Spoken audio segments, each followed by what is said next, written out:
Hello everyone, my name is Michael and I work with Insight Pact. I will be ensuring that you have a smooth experience with Zoom today. Welcome to today's webinar, Preparing for the New Normal, International Trade in a Post-COVID World, which is part of the United Nations Virtual Forum on Responsible Business and Human Rights 2020. Our panelists are very excited to be sharing their thoughts with you today.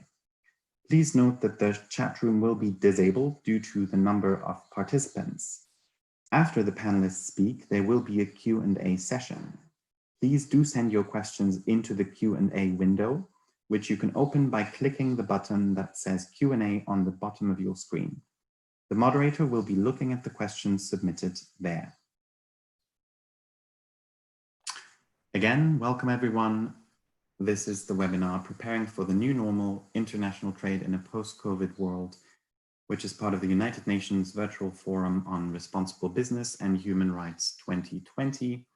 The webinar will start shortly at 3 p.m. Bangkok time. Please note that the chat room will be disabled due to the number of participants. And after the panelists speak, there will be a Q&A session. Please send your questions into the Q&A window, which you can open by clicking the button that says Q&A on the bottom of your screen. The moderator will be looking at the questions submitted there. Please also note that the webinar will be recorded and the recording will start at the official starting time, 3 p.m. Bangkok time.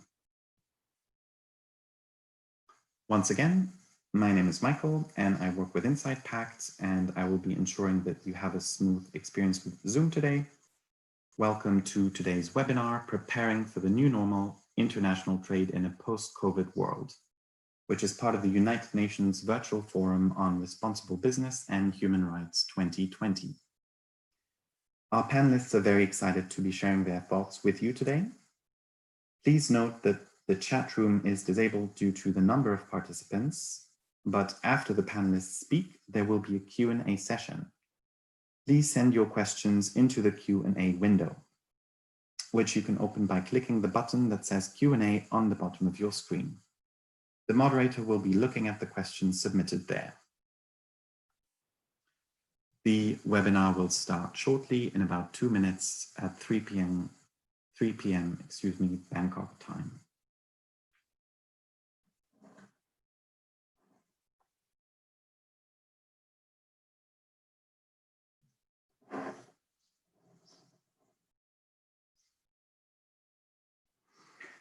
Welcome to this webinar, Preparing for the New Normal, International Trade in a Post-COVID World, which is part of the United Nations Virtual Forum on Responsible Business and Human Rights 2020.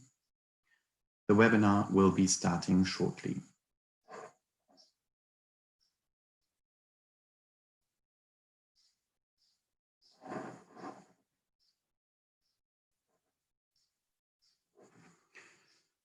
Welcome to this webinar, Preparing for the New Normal, International Trade in a Post-COVID World, which is part of the United Nations Virtual Forum on Responsible Business and Human Rights 2020. The webinar will be starting shortly. It is now 3 p.m. Bangkok time. I'm going to start the recording of this webinar now, and I will also hand over to the moderator. Thank you very much. Thank you very much, Michael, and welcome to everyone attending this session on Preparing for the New Normal, International Trade in a Post-COVID World. My name is Sean Lees, and I'm your moderator today. I'm also a business and human rights specialist for United Nations Development Program. I am joined today by an illustrious panel of 5 people. Mia Mikic, the Director of Division of Trade, Investment and Innovation at UNESCAP, Ms. Madeleine Taninha, Head of Unit for Trade and Sustainable Development and GSP at DG Trade, European Commission, and Dr. Do Chi, Director and Chief Labor Researcher at the Research Center for Employment Relations in Vietnam. I'm also joined by Ms. Joyce Chow, Director, Asia Pacific for Amfori. Mr. Stephen Olson, a research fellow from Heinrich Foundation, also joins us, and we will be speaking to them hopefully in that order. At this time, Madeleine, who is based in Brussels, is having some technical difficulties, but we'll sort those things out before her time has come. In the meantime, let us go ahead and start the conversation with my dear friend and colleague, Ms. Mia Mikic. Owing to Ms. Mikic, allow me to begin by asking you to give us a quick view of how COVID-19 has been impacting economies in South and Southeast Asia, well, in all of Asia for that matter, and perhaps give us an idea of how the COVID-19 pandemic has been impacting on vulnerable groups in particular. For those of you who are not here in this room, and that's many of you, Mia's actually joined me here at the ESCAP Conference Center. Out of respect for social distancing rules, I will slide to the side of the screen. Thank you. Hello, everyone, and apologies for disturbing your vision. I hope you will not suffer any seasickness or motion sickness because of this, but we thought it's easier logistically to do it from one room. And let me thank you, Sean, very much for giving ESCAP the opportunity again to partner with UNDP and other, of course, international organizations in putting up this forum, particularly in these extraordinary times. It has been challenging, but I think because of that and because of the issues that have been brought to the surface through the crisis, we have, I think, extremely large number of participants and attendants in the forum, and I think this contributes to the richness of the discussion, and hopefully we will also get quite a number of questions to expand our own views here. Now, of course, I'm delighted to be on this panel because of the expertise that is being put together through the presence of my fellow panelists. I'm also anxious because what Sean asked me is a complex question, and I do have very limited time to address that. So let me just go on with it. But I should start by saying that this crisis must not be seen as yet another crisis, just as the COVID-19 must not be treated as just another flu. We have got completely different phenomena to deal with, and I think the World Bank prospect report that was issued yesterday with the most recent estimates actually opens by saying this is a global crisis like no other. And the reasons for that, the reasons for this enormity of crisis that we have at hand, that the drivers are complex and they reinforce each other and actually add to that complexity. So let me try to unpack that by just quickly saying what are the transmission channels of these crises. First of all, it started as a health crisis. It started as a human-to-human transmission of the virus. And in the situation where we had no vaccine, we still don't have any vaccine, we had no effective treatment, we are still not much better in that front either. The only response that governments were able to come up with was really to go into the containment policies and into something that IMF got to call the Great Lockdown. So that combination actually then triggered both supply and demand shocks, and these were then also joined by in some, not in all countries, but in some places, with tightening of global financial conditions, with some sort of a quick adjustment of the currencies, etc. So the crisis that we know from the recent past, the most recent was, of course, the global financial crisis, was a demand crisis. There was no supply elements in that, not to this extent. The disruptions to the trade flows, etc., that we know from before, from natural disasters, were again different crises. So this is a very different situation. And what are the actual impacts of this? They, of course, first and foremost, at the level of human loss, of immediate loss of lives, but also in a longer term, because many of the victims of COVID, if they survive, they come out with long-term sickness and health complications, which will affect their work productivity and the quality of life, and not to speak about the head bills, etc. So there are these sorts of impacts. Then we have economic impacts, and the curtailed production and banning of border crossings for both people and cargo actually brought production and international commerce and also within the countries, actually, transactions on their knees, resulting in significant contraction of GDP, of employment, of foreign exchange revenues, remittances, and business revenue in general, closures of businesses, and not only small and medium sized companies, but as we know by now, quite a number of large company bankruptcies, etc. So in terms of in terms of activities that got really hit, were all of those that are reliant on access to the foreign markets or foreign consumers, and all of these are linked, as we know, with the global value chains in the sectors like tourism, travel, education, etc. Also, economies that got really hurt among those are the suppliers of commodities, especially oil, because of this drop in demand resulted in the price changes as well.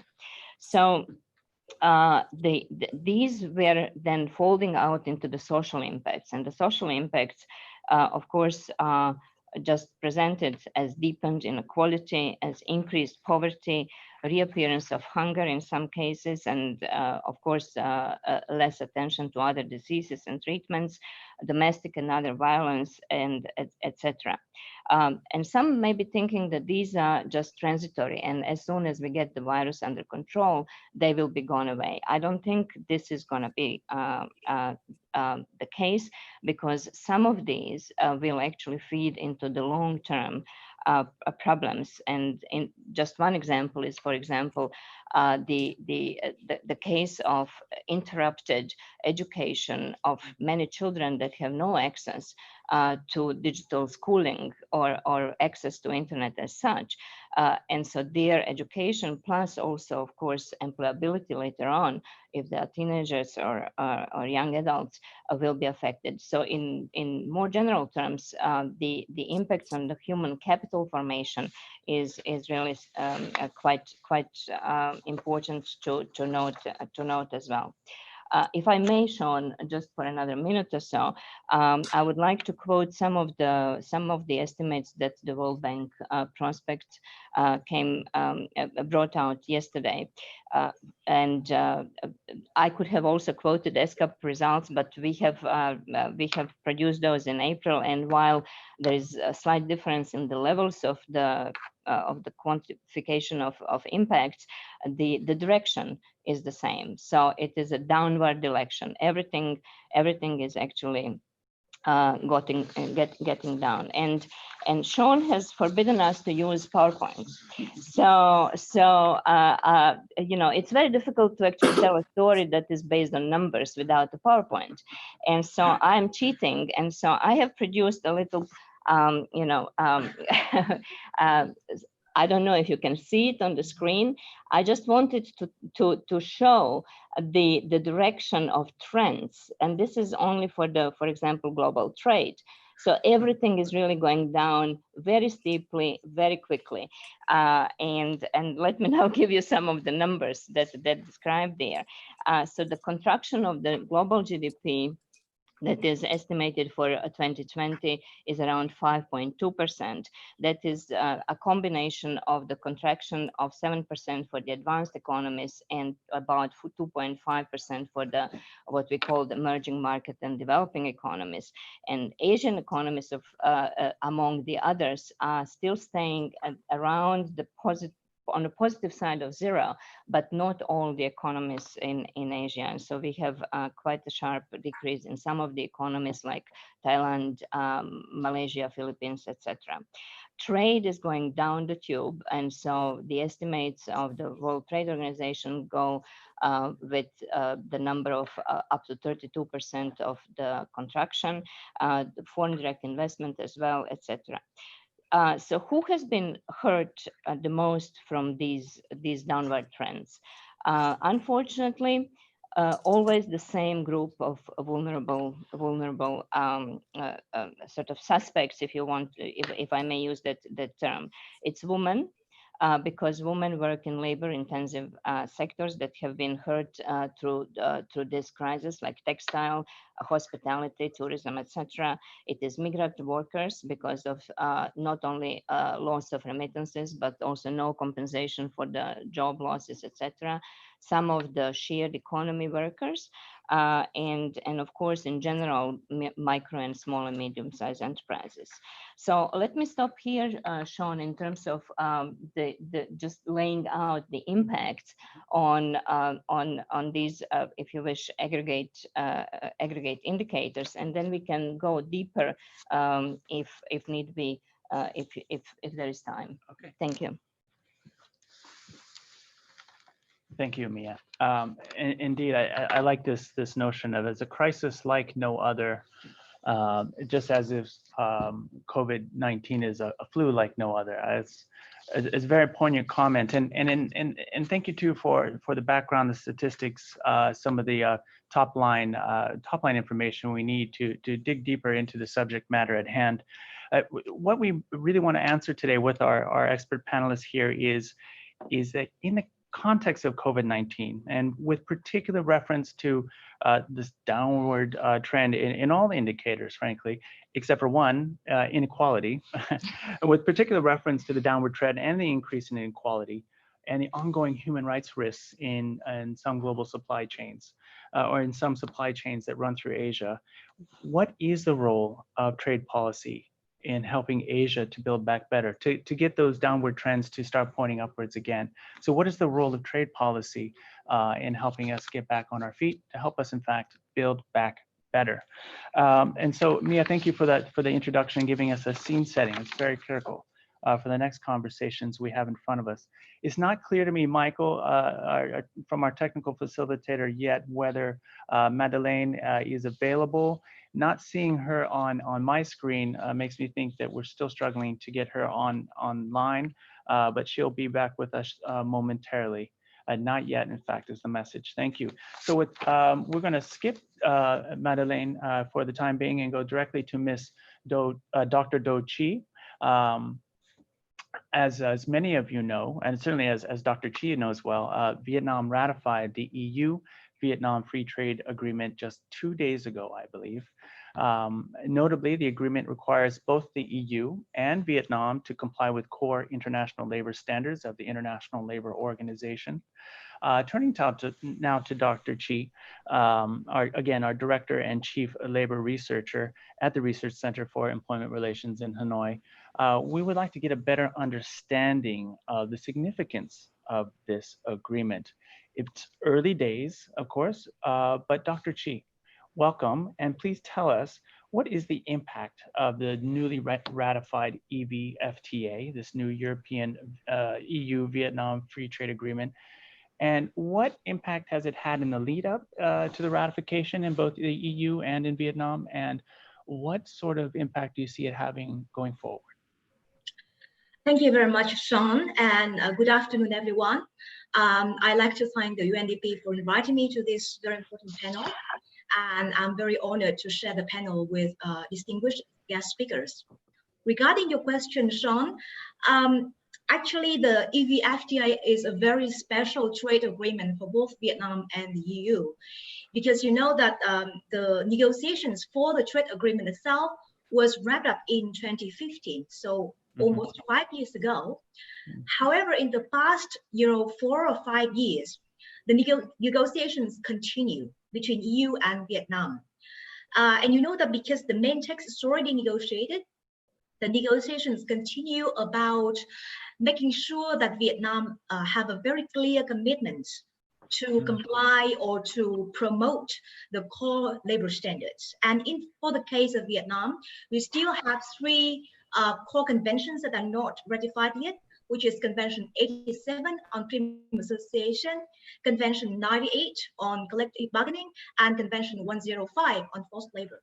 So actually the EU Commission and EU Parliament have played a very strong role in pushing for the Vietnamese government to be very clear about the roadmap to ratify these conventions. And as you mentioned earlier, the Vietnamese National Assembly ratified Convention 98 last year. And just 2 days ago, the National Assembly ratified the EU-Vietnam FTA, and just 1 hour after that, the National Assembly also ratified Convention 105.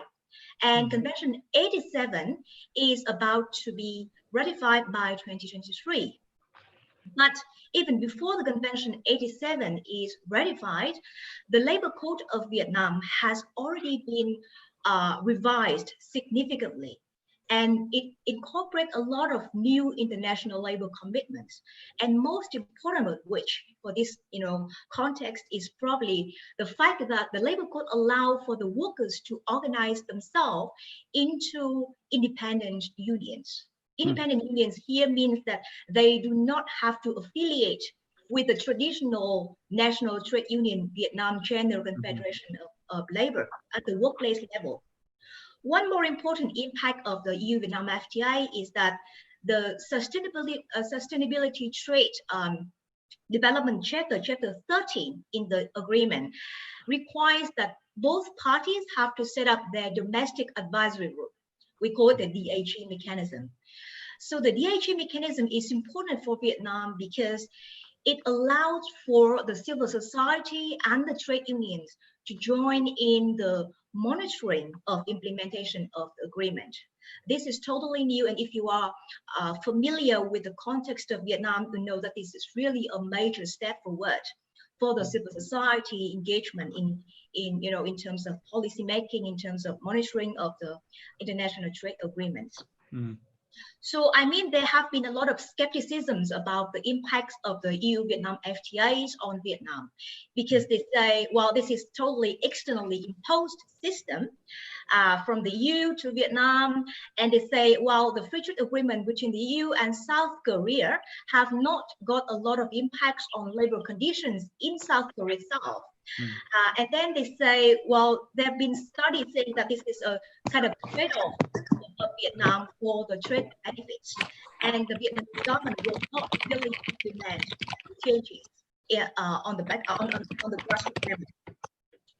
However, based on my own research, because I've done research on the EU-Vietnam FTA and the TPP for a while, and we found that actually the labor reform that has just happened in 2019 and also now this year comes not only from the external pressure, but also from internal demand for labor reform. And this started as early as 2005 and also discussed a lot in 2009 when we revised the labor code last time. So reformists inside the government really support labor reform. But together with the external pressure, this has become real. Second is that in TPP, Trans-Pacific Partnership, Vietnam also made major commitments in terms of labor reform.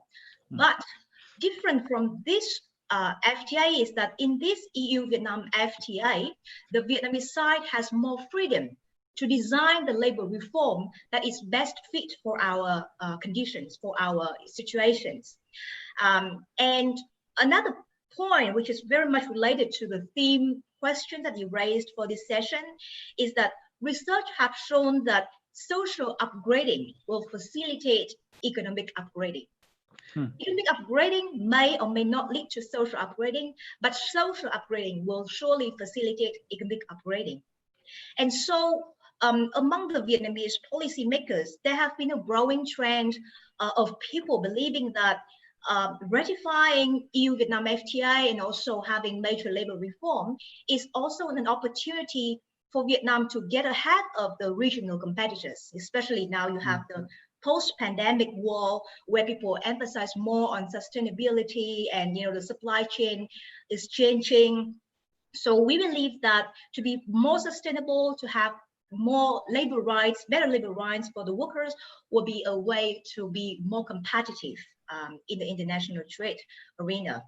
So I must say finally that it's still too early to say whether the EU-Vietnam FTA will have any major impacts on the ground, because right now we have the policy level, we have legislation level, but we don't know about the impacts on the ground. However, I think that at least the reforms now allow for internal debates, public internal debates about the labor reform and the engagement of the CSO, which is a major improvement for Vietnam society. And we think that in order to make this EU-Vietnam FTA really have an influence on labor rights in Vietnam, it needs to have solutions to very important challenges for the labor administration in Vietnam. For example, we have to deal with the legacy of very old union system. We don't have the experience and capacity of labor administration to deal with the new independent unions. This is totally new for Vietnam, and also to balance between labor rights and the need to have stability for business development. Thank you. Wow, Dr. Chi, I mean, I knew that you would deliver some strong messages, but I feel inspired by many of the comments you've made now, particularly around CSO engagement, the space for more public debate on the implementation, particularly of Chapter 13, or through the domestic advisory group. This idea too that social upgrading is economic upgrading, and that could give you a competitive advantage is a powerful one. And I hope that other governments, and business leaders, civil society leaders as well are listening in very carefully. It is a great way to start this conversation as we deep dive into the subject matter. And I do see that Ms. Tuin Ninh Ha is with us. Thao Ninh Ha, sorry, forgive me for mispronouncing your name, Madeleine. I see that she's joined us, and I think it's appropriate to revert back to the order of the speakers that we intended to start with, if only because we've just got done having that introduction to the EU-Vietnam Free Trade Agreement. Madeleine, welcome. Glad you could make it. I see that you're muted. Maybe unmute, and then I'll go into. Thank you. Thank you so much. Sorry for the little technical hassles. Not at all. Not at all. Listening to this wonderful Vietnam introduction, maybe that was even a better scene setter. So, thank you very much. Indeed, indeed. Well, thank you for being here. Thank you. As you're well aware, there's been a lot of discussion on sustainability and human rights and climate solutions in the context of the post-COVID-19 recovery, and yet there hasn't actually been clear what this looks like through the trade lens. We need to get the community of experts and practitioners, legal and otherwise, into this conversation that come from the trade community. So I'm glad to have you here with me today to help explore this topic. Madeleine, as the head of the Unit of Trade, Sustainable Development, and GSP, you'll have a lot to say, I'm sure. My first question to you is this: how has the pandemic affected EU and EU trade, and what will recovery look like from the EU perspective? Thank you so much. And it's a big challenge to do this in 10 minutes. I'm going to raise a couple of points, but I think the very short is that what we see often happening in crisis is that actually pre-existing trends are accelerated. But maybe I'll start from a little bit of bigger perspective. So the EU is busy preparing for, at least DG Trade, my commissioner Hogan is preparing for a trade policy review, which was normally due for next year, but we anticipated that. And the reason for that is that the COVID crisis is having a profound impact on the global economy. And this requires a reassessment of how a trade policy and investment policy can contribute to the economic recovery and strengthening an open model of strategic autonomy. So actually we will be having consultations this year to precisely discuss this matter. The second is that the overall context in which the EU trade policy now operates has changed dramatically in recent years. So the COVID, as I said, has accelerated many trends that existed, rise of unilateralism and economic nationalism, increasing calls for decoupling, US-China rivalry, and I would add the rapidly increasing importance of climate and environment as reflected in the EU Green Deal. In terms of timing, this will be a broad and inclusive process, and the commissioner is mid-June is expected to give a speech launching this, and then we want to conclude the review with the adoption of a new communication towards the end of the year. Now, some key elements that the review will need to address is what we started calling open strategic autonomy. We found that important as a trade, external-oriented community, that the open in strategic autonomy, which is a terminology that certainly has rapidly emerged in the COVID crisis, but to keep that open is very important. This will allow us to continue reaping the benefits of the international trade and trade dimension and exert leadership in that sphere. And at the same time, have the tools in place to protect ourselves from unfair practices and assertively enforcing our rights. So it's a bit of a balance between a Europe that's open for business and a Europe that protects its people and companies. Now, key issues, just a few highlights: how to ensure greater resilience in supply chains, how to best support economic recovery and long-term growth, how to pursue a green, sustainable and digital objectives, what is the role for due diligence schemes, what can be done to support SMEs, and how to advance our level playing field objectives internally and externally. Sustainable value chains and due diligence will need to be an important part of the recovery to build a resilient economy. The recovery of the economy should, on the one hand, mitigate adverse impacts on workers, companies, and supply chain in the future, and at the same time keep our primary objectives of safeguarding international trade, keep our markets open, and discourage import and export restrictions. Now, all of this certainly, as I say, does not mean we will abandon our values agenda. On the contrary, sustainability is an integral part of rebuilding the resilient economy. And a lot has been going on. As you probably, those following the files, we've been stepping up and strengthening the TSD chapters over the years. And we continue with our commitments to do so, with a stronger sustainability focus also on the multilateral level. We are engaging at the WTO on that. And there will also on the internal front be legislation in development that has a strong external connotation, mandatory due diligence. On the FTA front, I think it's fair to say that a lot will shift to implementation since we have now so many agreements in place. And this will be we will speed this up with the appointment of a chief trade enforcement officer. This chief trade enforcement officer was announced by the president of the commissioner at the start of this new commission last year. We'll have a high profile and work on the enforcement agenda. And this will include TSD chapters. And this will come up come on top of our already stepped up efforts on enforcement. I could mention the dispute we have with Korea on labor reforms. And this should come in place anytime soon.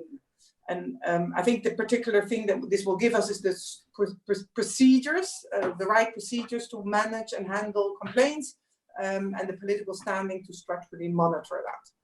Likewise, in GSP, we will continue engagement and monitoring. And as you know, we are preparing for a review of the GSP regulation. Now, the difficult economic situation is not over. Trade is slowly starting to increase again. As I said, sustainability will remain critical. So we will continue with our multilateral and unilateral agenda. I think within that, and that is an assessment we're doing now with the teams both on FTAs and GSP, there is, of course, we need to give due consideration to the devastating impact of the crisis. But that doesn't mean that enforcement of rights and the pursuance and compliance with international conventions is not there. We are engaging through projects. The DG Development is also busy with us to help the capacity where needed on this. And we are in close contact with the international organization. I think we can also expect that on the green front, we will be stepping up efforts to integrate the external dimension in all our trade policy tools. A new normal is an opportunity to address some of our global challenges, and not a return to business as usual. Maybe a final message.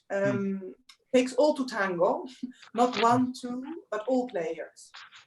Values is not just about EU exporting or monitoring its standards. As you know, we build on international standards, both in GSP and in our FTAs. It is also not something that only the EU believes in. See the developments in responsible business conduct and due diligence.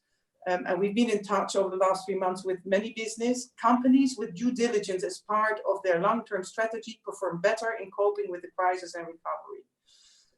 And I'm glad to see that an increasing number of countries also take this to heart. And I'm even glad to be here on the panel with you from Vietnam, because for me, it is a good example. We've engaged with the ILO and in Vietnam over the last years to assist in labor reforms and prepare for the FTA. We see an incredible determination to take up labor reform and due diligence. We know it is a huge challenge.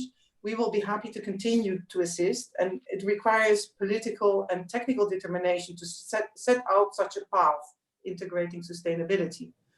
In other words, to change and transform societies and integrate sustainability really requires ownership and desire to pursue this. It is not trade policy alone that as sort of a police agent will be able to achieve this. Key stakeholders, business and governments are involved. And for me, the game changer that is coming up is really the due diligence agenda. Internationally, it's gaining an incredible recognition, but also on the EU front, we will be developing mandatory legislation to be presented next year, which will build on international standards, but that will only give an additional push. Okay. Thank you very much. Excellent. Another incredible set of strong messages on the relationship between trade and building back better. I want to just one point of clarification. You said the trade policy review, the consultations will begin mid-June, so next week. Okay, and for our listeners, how wide is the consultation, and how could they give their inputs if that's actually open to civil society and others? Well, it is a consultation on EU trade policy, so within the EU, but everybody is of course free to answer. I believe I'm not leading on this, but I believe that the consultation and the document will be put on our website. Okay. So you can contribute in that forum to it. Well, we'll look forward to that opportunity. And just some other remarks. I'm happy to hear that even as you pursue open strategic autonomy, that your trade with values and will continue. your policy of integrating trade policy and EU's very strong human rights policy will remain aligned. And in that context, I'm also glad to hear that your chief trade enforcement officer position, or that this role will be created and probably given a very robust terms of reference. So all very good news, and all trending in a similar direction as we recover back better together. So thank you very much, Madeleine. I'm going to turn now to someone who wades deeply into conversations with the Asian business community on a daily basis, Ms. Joyce Chow, Director of Asia Pacific for Amfori. Welcome, Joyce. Hi, Sean and everyone. Thank you. We've seen a lot of trade tensions this year, of course, between important Pacific powers, but we've also seen a strong willingness, haven't we, for people to come together under multilateral frameworks such as RCEP, CPTPP, and to sign up for increased trade or to reduce tariffs, reduce other barriers to tariffs and investment, or rather barriers to trade and investment. Regardless of all this action, though, because of COVID-19, there has been a very steep decline in trade volumes. And of course, that was illustrated in some detail by our colleague from SCAP. Tell us briefly how a reduction in trade flows during this COVID-19 period is having an impact on labor rights in Asia from your perspective. Thank you, Sean. And hi, everyone. Good afternoon or good morning. Depends on where you are. It's my pleasure to share our views on behalf of Amfori, particularly what we face under COVID-19 in this Asia-Pacific region.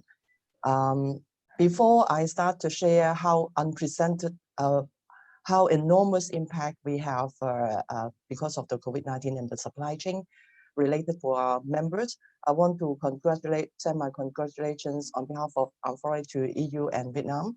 The free trade agreement come to enforce the ratification. Very good news, because yesterday I received a courtesy note from the Vietnamese Consulate General in Hong Kong, informing me this good news, because last year, October, we brought many of our global buyers and suppliers, discuss what would happen, how can we get prepared when this FTA come into force.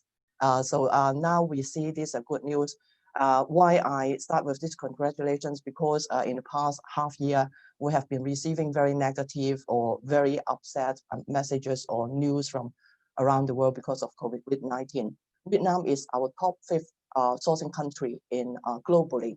So out of 10 top sourcing country, 9 are located in Asia Pacific. So in China, India, say Turkey, Bangladesh, and Vietnam. So it's the 5th top sourcing country. We have more than 300 members actively sourcing from the country.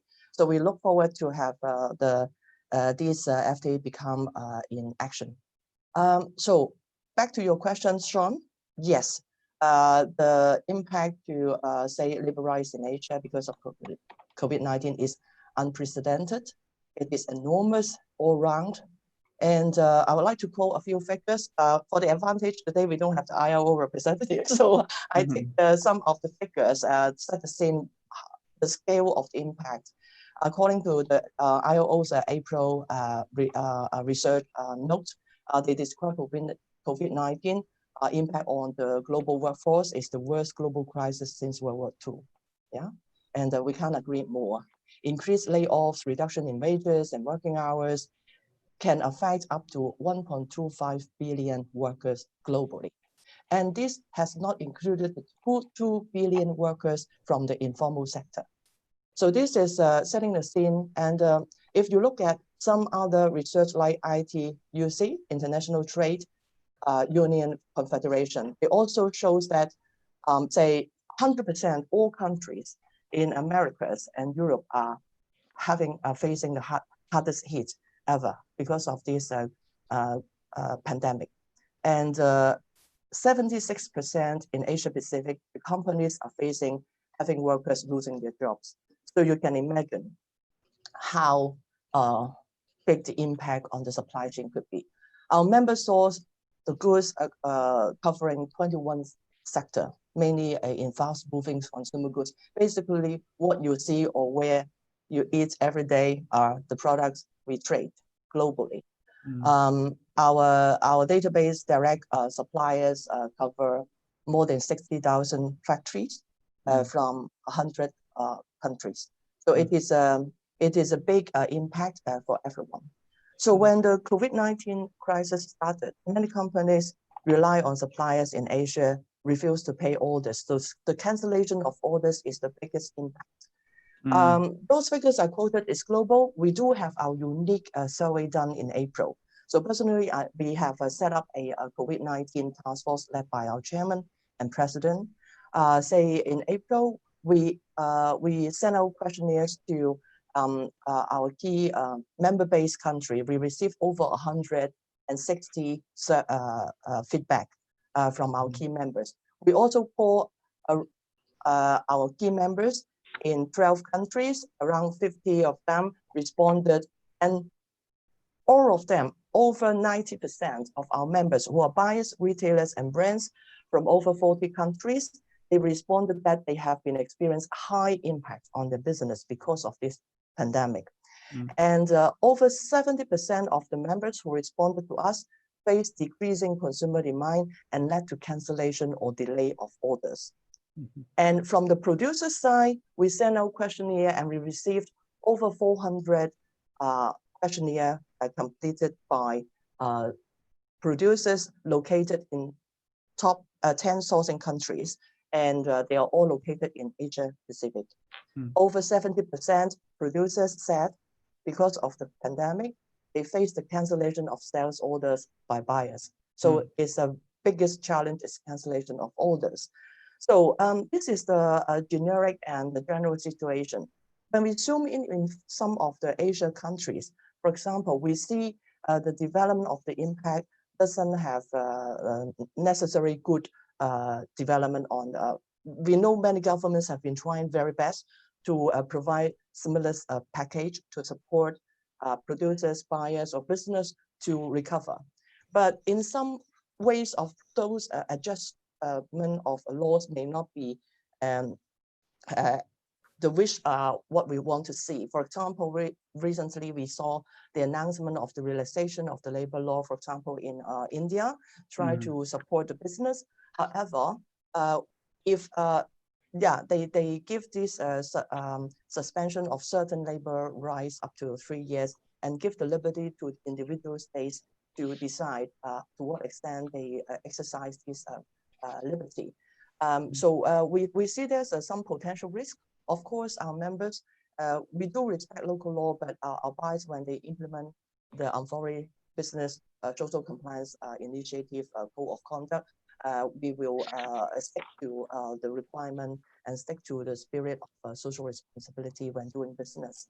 So this is one of those concerns we see the challenge, but hopefully with the recovery from the pandemic, this kind of situation won't continue. I mean, we don't need this kind of adjustment. Then we can limit the risk. Say, for example, in Bangladesh, according to SR Asia, they have done a survey also, and they have estimated the labor force in Bangladesh, the RMG, ready-made garment industry. They have employed about 3.6 million workers in the country. But because of the pandemic, and they have also done the estimation due to the cancellation or postponed orders, they caused about $3.17 billion, leading to job cuts, layoffs, mass termination, or delayed payment. So this is some of those challenges. We need to support our members, how to work closely with the suppliers. So recently we have received the news, for example, in Bangladesh, it was reported a 46 factory couldn't pay the salary. And we immediately reached out our members who source from the country.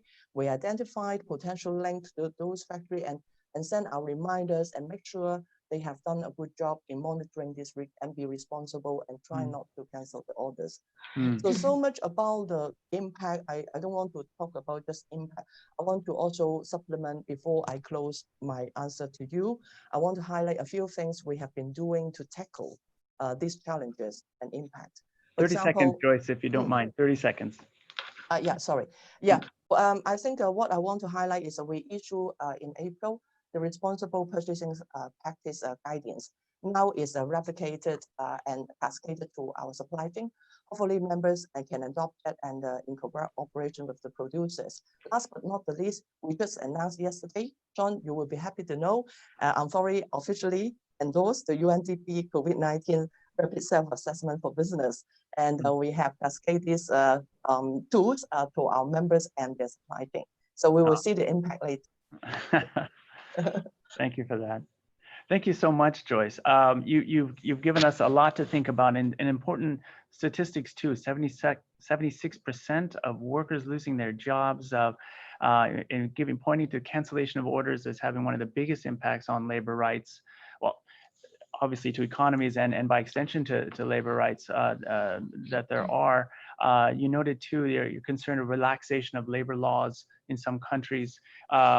I'm wondering, to tie back to more firmly to our trade discussion, what is your opinion on labor provisions in trade agreements? In your view, is the inclusion of labor and sustainability provisions, do they have any, or do they have a role? Do they have a real impact, or do we need to make them stronger? It is an interesting question, the second part when you say stronger. But first of all, the answer is definitely yes. We are happy to see the inclusion of such provisions in trade agreements because, I mean, Vietnam, the FTA with EU is the best example.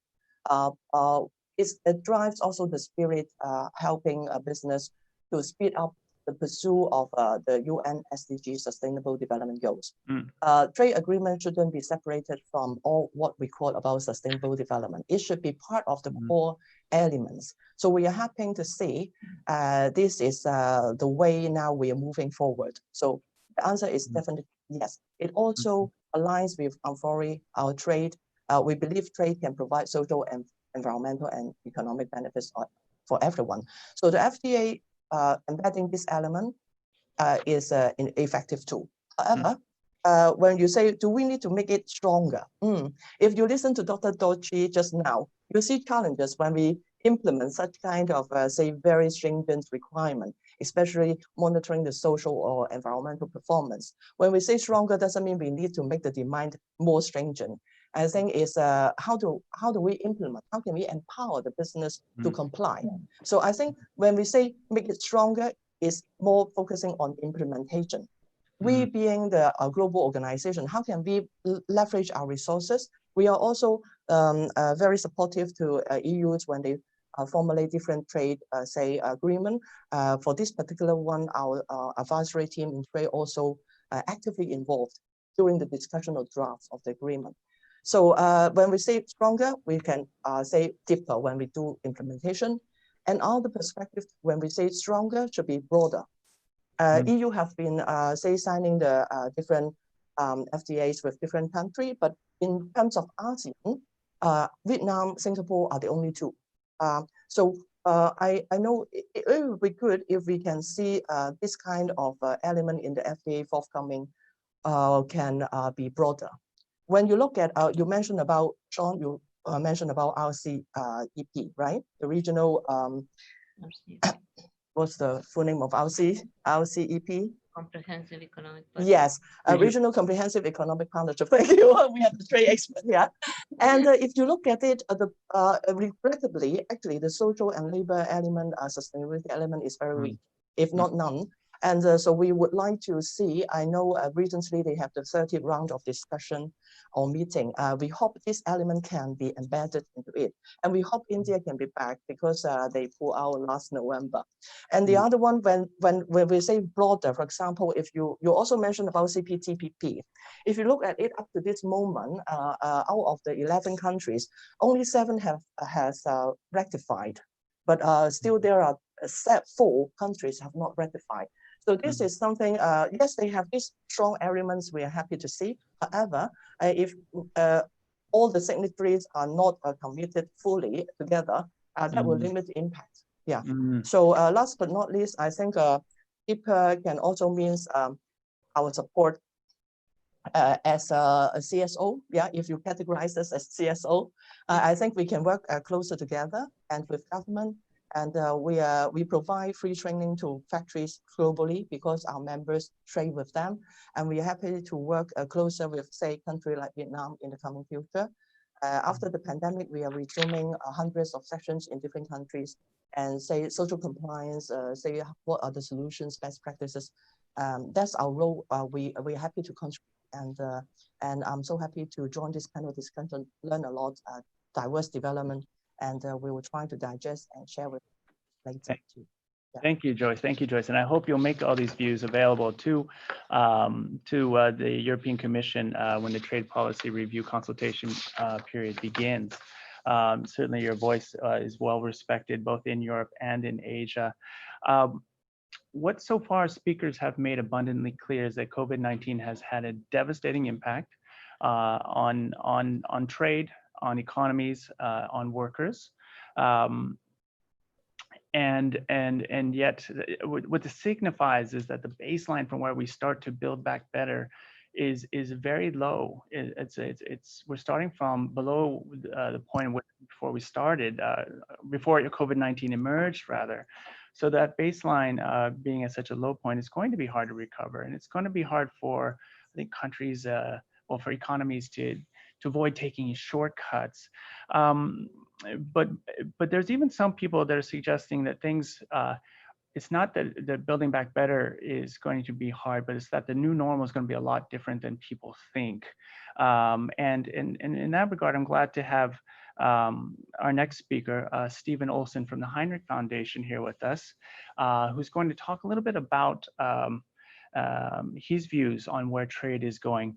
In a recent South China Morning Post opinion piece, which has gotten a lot of traffic, Stephen wrote that, quote, global supply chains will make far less sense in a post-COVID-19 world, and that, quote, the 7-decade honeymoon for trade may be over. Stephen, welcome. Thanks, Sean, very much. On behalf of the Heinrich Foundation, it's a real pleasure to be here. Good afternoon to everyone. Steve, what did you mean by this? Before you continue and take this off, I need to know, what did you mean when you said the 7-decade-long honeymoon for trade may be over? What does the picture look like going forward? Sure. Here's what I would say, Sean. In the 7 decades or so since the establishment of our modern global trade system, there has been tremendous confidence in the economic and developmental benefits of economic trade and deeper economic integration. And if we just look at the economic trajectories of so many economies here in East Asia, we can see substantial and ample evidence that would justify that confidence.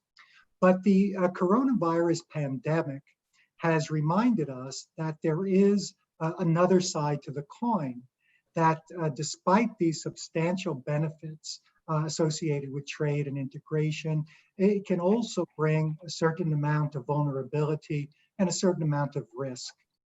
So from my point of view, I don't think there's any question that the pandemic is forcing a very fundamental reconsideration and recalibration of our approach to international trade.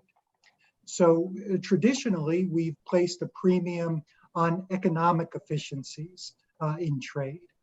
But I think in the post-COVID world, as we try to strike a balance between those economic efficiencies on the one hand and ensuring security of supply on the other hand, I think you're going to see that pendulum start to tip a little bit into the direction of greater security of supply. And in fact, I think this trend is already well underway.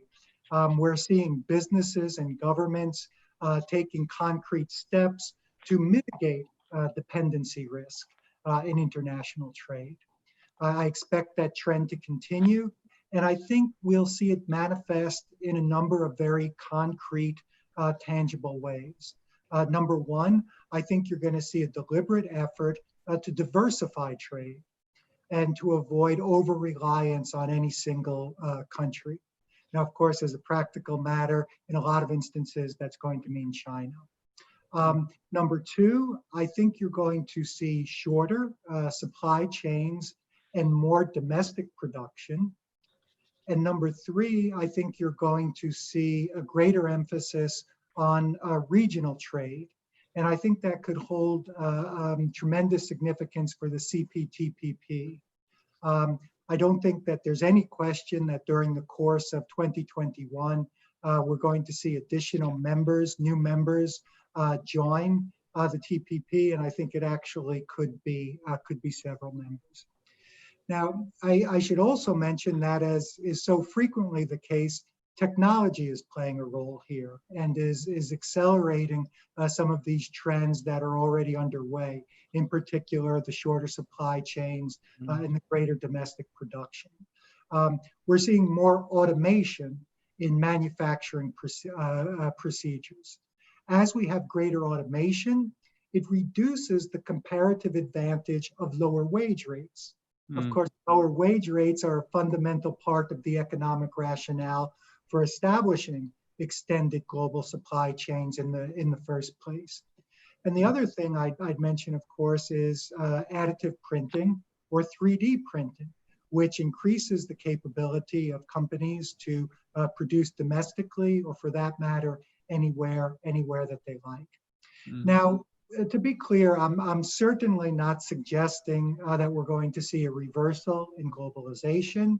I'm not suggesting we're going to see sort of a full-scale turning away from international trade. And I certainly don't think that we're going to see the global supply chains abandoning China. There are simply too many compelling competitive advantages that China possesses. But I do think we are going to see a very fundamental recalibration in our approach to international trade.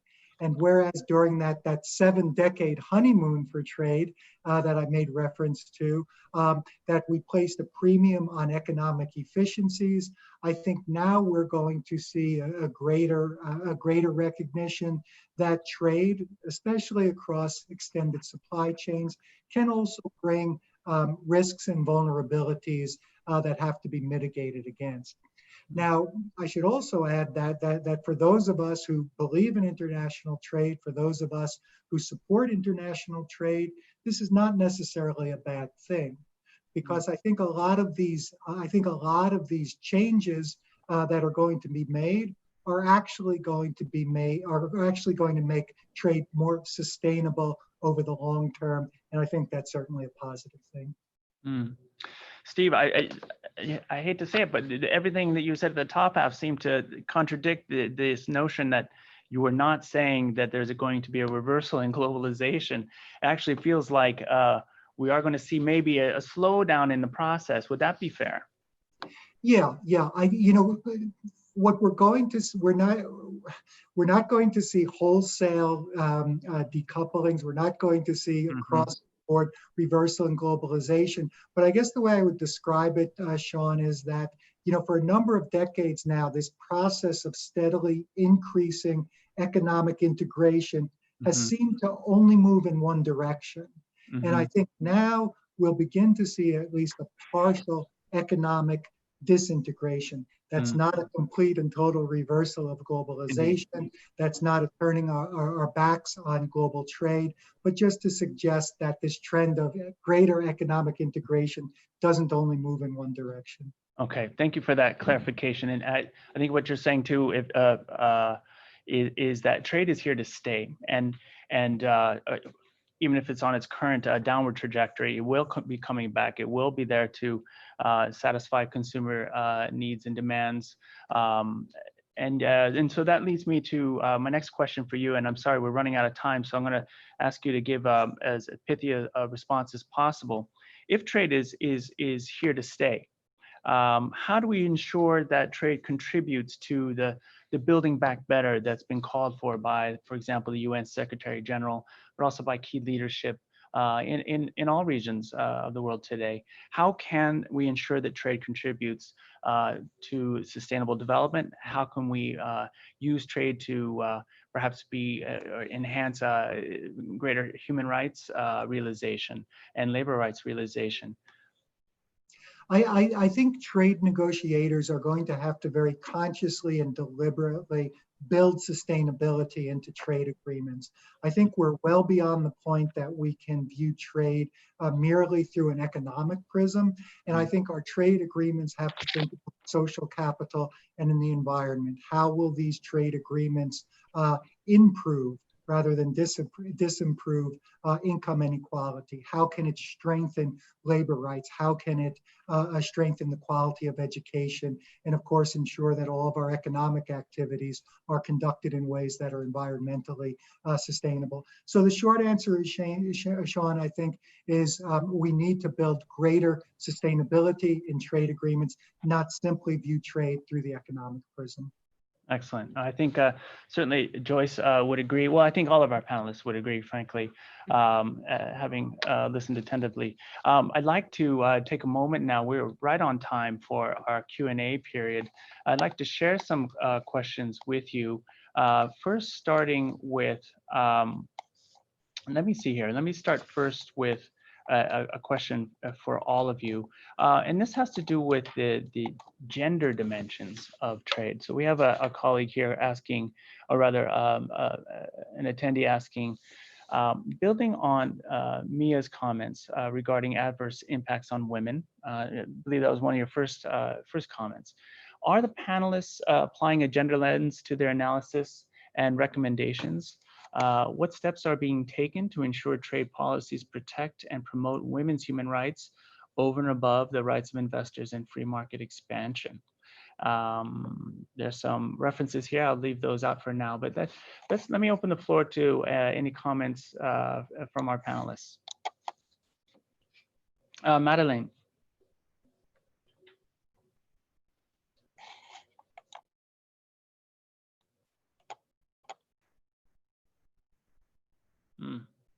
Unmute. Sorry, I had difficulties unmuting. You probably saw that. I'm working on an iPad. We did. We were there. I mean, we are very busy with gender, and I say very because it's quite a challenge to identify exactly the trade dimension to it. We carried out a study with the help of the ITC last year, and which led to a conference organized by Commissioner Malmström, and we didn't identify any trade barrier. And the typical thing you do in a trade agreement is remove a trade barrier. What we already have in trade agreements is non-discrimination. So that is part of the ILO conventions, and that is core in that. Now, of course, the story doesn't end there. What we see is the added value of using trade as a platform. We've seen that, for example, for promoting RBC. It's not that we include new rules there, we promote international standards, but we've developed an enormous amount of projects and engagement with business, with trade unions, with stakeholders, starting in Latin America, but also in Asia. So gender, using it as a platform is certainly in connecting the right people at policymakers and business levels important. The other thing we saw is that gender issues when it comes to international trading are quite similar, the problems identified quite similar to SMEs. So with this, probably when you solve and address SME issues, you also have to a large extent gender. Now we have gender in our agreement, so we do develop activities. We have a joint declaration with Canada, where we have a very active action plan. And we are discussing and looking also at gender mainstreaming, if I can look that word. What does it mean in other chapters? At WTO level, we are very busy with the question that was posed, the gender lens, and how do you apply a gender lens in negotiation? And I think we will continue to see more of this. It comes up in every FTA, so it has an important focus, and we are doing a lot of analysis because there's a lot of analysis to be done. As a final word, we're conscious that the COVID crisis actually has also exacerbated gender issues, and the situation, at least studies show that the situation of women has not improved on the contrary. So it is a point of close attention. Okay, great. Thank you very much. Thank you very much, Madeleine.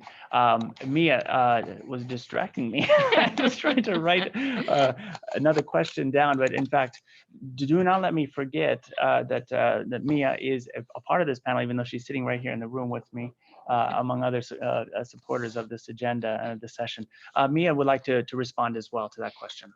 No, sorry, Madeleine, you don't know about our agreement that I will be sliding in and out in front of the of the camera here, because we are sharing the same equipment. So I just wanted to add, thank you very much for what you said on the gender lens, etc. But I think what in addition to what is necessary there is really to put more of the women influencers into policymaking. And so the research has actually shown that when the decisions are influenced and made by women, that they have a much higher quality in terms of the social impacts, and that they provide this lens in terms of not only gender, but also other social issues. So I think this is one of the area where, particularly in Asia, I think we need to somehow put much more effort in developing capacity for women leader into the policy making, and not only at the top government level, because this is where it's missing, right? And the whole of the government approach that was mentioned in by several speakers, I think also applies to gender.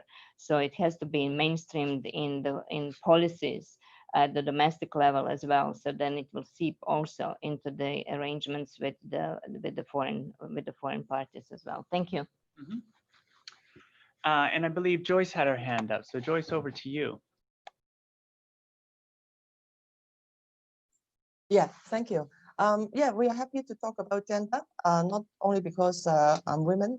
We have been actively working with partners like International Organization for Migration and also UN Women. And we have launched, we have also signed up to support the gender lens policy to cascade this importance of be considerate to a women workforce. It is quite industry specific. For some industry like textile, they employ lots of women workers. And when we touch the point of migrant workers protection, and women migrant workers are also, even within China, domestic migrant workers, women are also need to have extra care or attention. So we have been providing different training to different countries tailored for local context. Even we're talking about the same thing, gender lens or say women empowerment.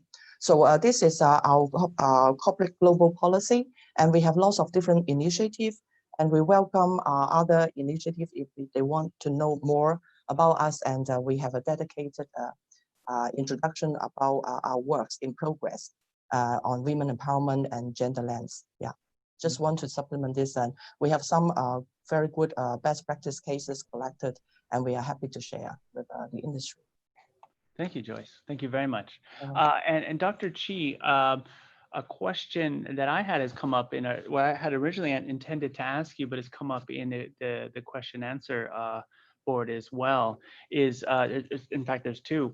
The first being, do we already see some movement towards towards the formation of independent trade unions in Vietnam? And also the second one was, are we seeing more discussion either coming out of Vietnam or elsewhere about the role of buyers outside of Vietnam also being responsible for having better pricing and sourcing policies? Thank you, Sean. First of all, regarding the questions of the movement towards independent unions, this is very much related to the questions of gender that we have just discussed. Because you know that most of the exporting industries for Vietnam, especially to the EU, is dominated by women. Unfortunately, women only play the majority in the rank and file group. So rank and file women, but at the management level and the union leaders level, we don't have a lot of women. Actually, the rate is very low, 20 to 30% only.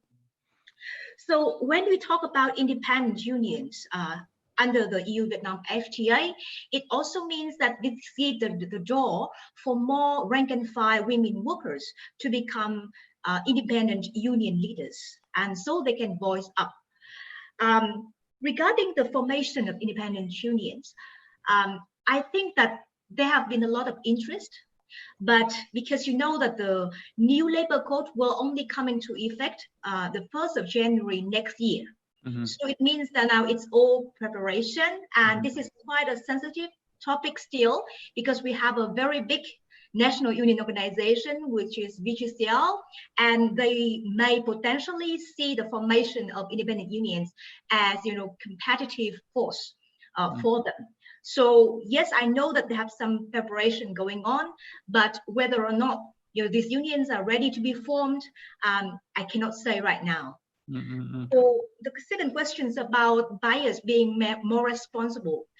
Yes, I must say that the COVID-19 pandemic has led to two diverging trends for buyers and suppliers, at least in Vietnam and also in other countries. The first trend is that the bigger buyers who are more sensitive of public image tends to become much more sustainable by, like Mr. Onsen said, they want to cut short the supply chain, they want to focus on the better, more responsible suppliers, etc. But then, you know, the suppliers that can fit with the buyers, you know, new sustainability strategy tends to be the bigger ones. But the SMEs, which is the very smaller one, have a less voice in choosing which buyers they want to work with, or what kind of orders they want to produce, etc. So the second trend, which is also parallel, is that the SMEs tend to be pushed into a disadvantaged position in which they will have to work with less responsible buyers who are more on cost side. So this is two diverging trends going on right now. And I think that, you know, this is a huge challenge for countries like Vietnam or Bangladesh or other, you know, manufacturing countries in Asia, because the SMEs actually account for over 90% of the enterprises in these exporting industries. Mm-hmm. Thank you very much, Dr. Chi, for that comment.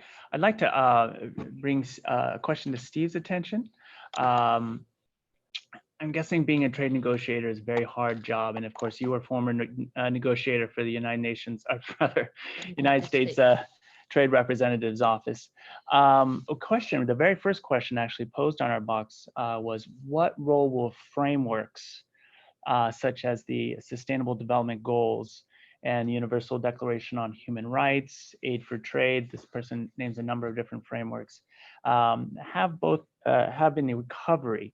Now, with recovery in the context of trade, we mean how does a trade negotiator, if even possible, integrate things like the SDGs, the 16 SDGs, or the UN Guiding Principles on Business and Human Rights into negotiation?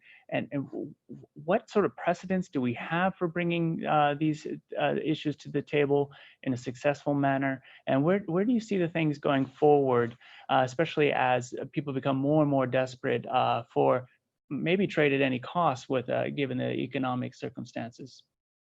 I think the SDGs and other framework agreements are very, very useful as a point of reference, and I think trade negotiators will certainly look at them very closely. But I do have to say, you know, each negotiation is so unique, and each country's circumstance is so unique that it's very, very difficult to take, you know, sort of a cookie cutter approach and kind of adopt on a wholesale basis any of the principles from some of these broader framework agreements.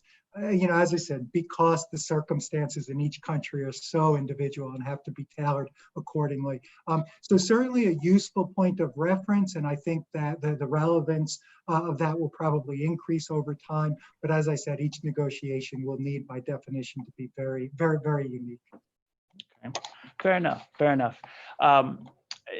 Madeleine, we've received a lot of questions actually directed towards the EU, EU policy. We've got one asking,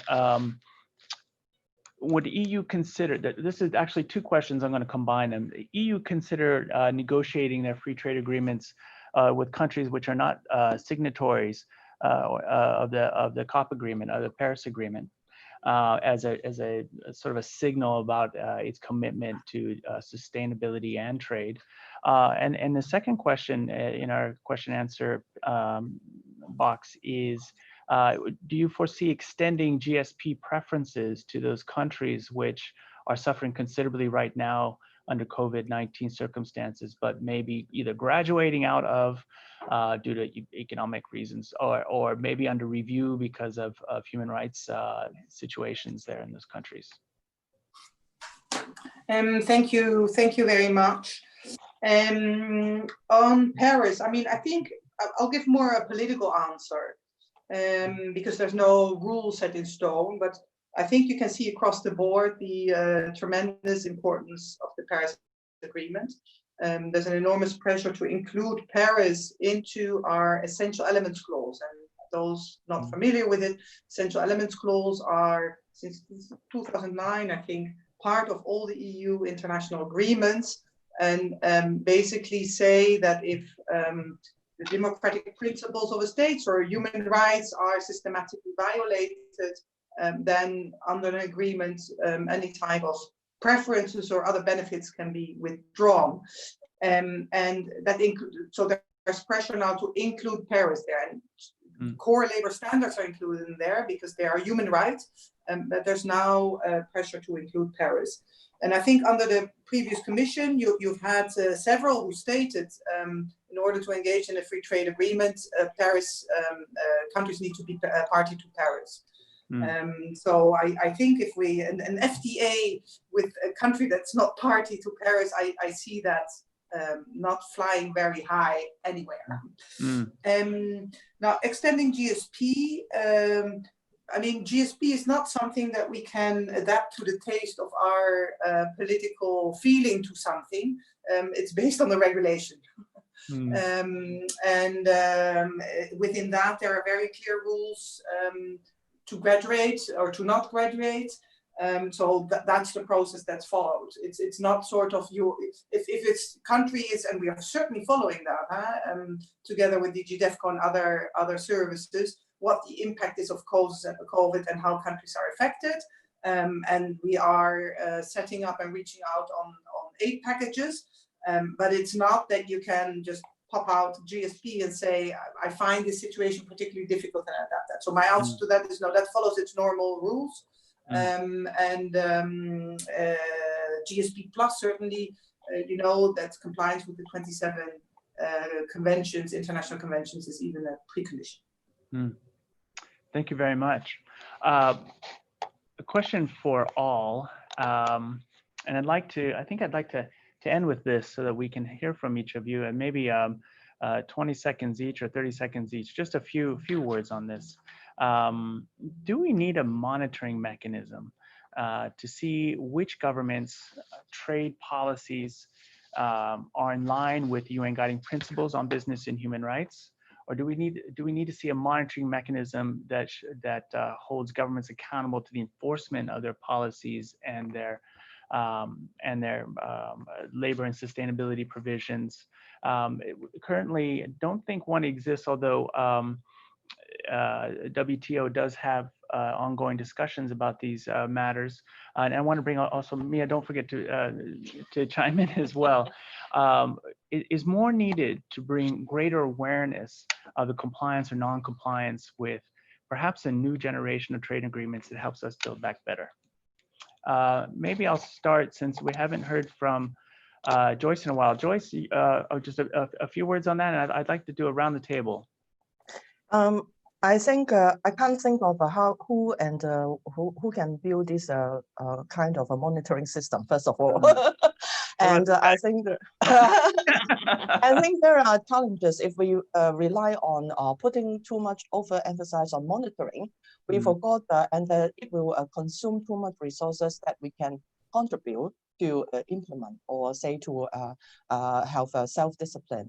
Honestly, we have monitoring system in our system, but I don't think this is sustainable. The best way is we have already very good mechanism like ILO Convention. We have different mechanism doing it. Maybe not integrated yet. I would encourage more integration of existing mechanism rather than create a new one. Okay. Yeah, thank you. Thank you very much, Joyce. Let's move to Dr. Chi. Hi. Well, I think this is a very tricky question, but based on my hands-on experience with the TPP and EU-Vietnam FTA, I'd like to say that we have already got several monitoring mechanisms so far, not just with the free trade agreements that we're in, the CPTPP, the EU-Vietnam FTA. We also have to report to the ILO on international labor called the core labor standards. But what is most important is that it's not just that you have a set of standards and you come in and you monitor. Because as Madeline mentioned, we may share the same set of values. I think these values are universal. Problem is that the way we understand how these values are implemented in reality may be different. And people may believe in different stages of implementations, and they have maybe different speed or different ways to approach it. So I think that, okay, monitoring is maybe very important, but what is more important is the communication between trade partners, among trade partners. It's not just the EU or the US talk to developing countries saying, hey, you have to apply these standards, but rather to have a two-way communication of, developing countries also sharing with their trade partners about how they see these values or these standards can be implemented. I think that is the key principle that helped the EU-Vietnam FTA negotiations successful. Because after the negotiation wrapped up in 2015, EU and Vietnam sat down for 4 years talking about how to move forwards in terms of labor reform. And that was key for pushing the real internal labor reform for Vietnam. Fantastic. We have only a couple of minutes left. I'm told by my our technical facilitator on the side here that we're going to do it more rapidly now. I'm going to ask Mia, would you like to say a few words? Just a sentence. Social distancing, Sean. Sorry, I think I fully agree with Joyce and Dr. Do. It is the matter of really implementation, and adding another formal monitoring mechanism will not really achieve much. Plus, also, I think we need to trust individuals, society, and consumers to be also a good judgment of who is following the proper standards and leave it to them, and it would make a big difference. Okay, very good. Yep. Madeleine, just a few words. Yeah, just a few words. I mean, 3 points. Point 1 is these monitoring mechanisms, as I see in the ILO, they're extremely important, but don't make other layers, make them efficient. Because if the ILO monitoring becomes inefficient, we get everything in the trade agreement. And I think that the origin of what we work on is ILO. MEAs could do better on the monitoring mechanisms. Many MEAs, not all of them. Number 2, trade policy. I mean, it is compliance with international conventions. If trade policy as such, I don't think is in compliance. It will often be either a domestic legislation or the implementation of a domestic legislation. So it's not trade policy as such that is the problem. And the third comment I wanted to make, indeed, I totally agree. You need local expertise and local buy-in. These are the change makers. What we can do in the most efficient case is back them up, give it credibility. But in the end of the day, society needs to agree to go through changes to make it effective. Fantastic, thank you. I got a shaking head among all the panel members, including me on my right. Last word for Heinrich Foundation. Steve Olson, please, your thoughts.